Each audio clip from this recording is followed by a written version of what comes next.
પંચતરિયા food ફોરેસ્ટની મુલાકાતે આવેલા ટેટી ચીબડા કાકડી બધું આવ્યું છે 10-10 ફૂટે આમાં બાજરો નાખી દીધો એટલે આમાં બધું ગ્રો કવરમાં આપણે ઉનાળું જે કાંઈ તરબૂચ ટેટીને વાવ્યું છે અને આ આપણે હળદર હમણાં નીકળી જાય હળદર પાક ઉપર છે હળદર પાક ઉપર છે એટલે હળદર નીકળી એટલે વેલા બધા અહીંયા ટ્રાન્સફર આવી જાય અને આમાં ગ્રો કવરમાં બધા વેલા આવ્યા છે આમાં પમ્પકિન કાકડી તરબૂચ ટેટી બરોબર એ બધું આમાં આપણે મિક્સમાં વાવ્યું છે અને ભેગો એમાં બાજરો 10-10 ફૂટે આમાં આખાઈમાં નાખ્યો છે એટલે એ લૂ કપાઈ જાય જેમ અત્યારે ઓલી જે અમેરિકન મકાઈ છે એમ બાજરો થઈ જાય અને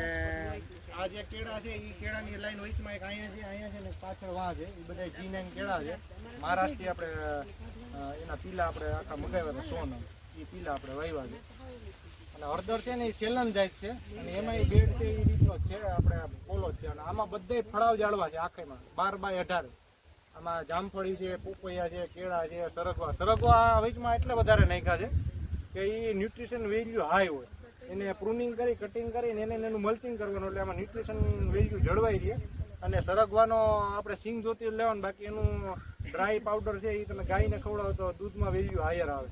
સરગવા બધી એટલે નાખ્યા છે અને સરગવાના PKM1 ને PKM2 બે વેરાયટી આપણે બે નાખી છે એટલે આગળ મિત્રો તમને કેવું લાગ્યું મારું ફાર્મ તમે પણ જણાવો।